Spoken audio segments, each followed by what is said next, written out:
I'll do my best to pretend I'm a real poet. Oh. The river rages, rocks roll, while tree roots struggle to maintain a hold. Water rushes by as leaves race slowly, so slowly towards the sky. The tree trunk is split from where a rock hit, and the bark grew around it, until eventually floodwaters pushed that rock away and left only this hole to stay. This tree has grown this hole in its trunk like the fossilized bone of a forgotten stone who rolls and roams, geology without a home.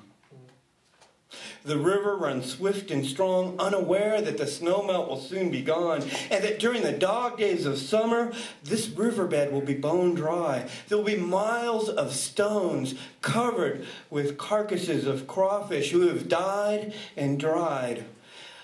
But this faint stench of death does not slow the crawl of the leaves towards the heavens. Botany is blissfully unaware in the eternal sunlight of summer of the impending siren song of autumn and gravity's call when brightly colored leaves tumble and fall. And that is why when the river runs, it runs as fast as it can. And when the river runs, it runs as far as it can. Water leaps the stone in giant frothing foaming clouds that resemble the heads of horses, liquid equines which gallop down the canyons, a herd of stampeding watery mustangs rampaging down the river, echoes of waterfall hooves filling the canyon from wall to wall.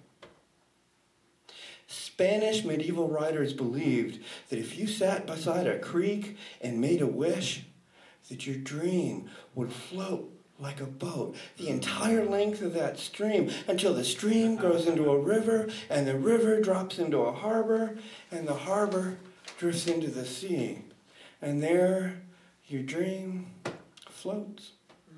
I mean, it just floats, at least until the night comes, because in the nighttime, all the stars are reflected atop that inky water.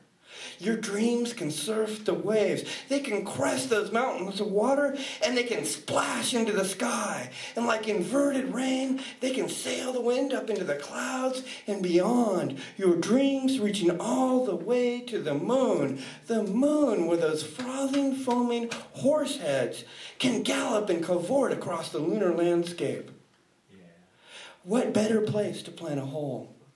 My hole of a soul borrowed from a tree by a stream where a rock once lived.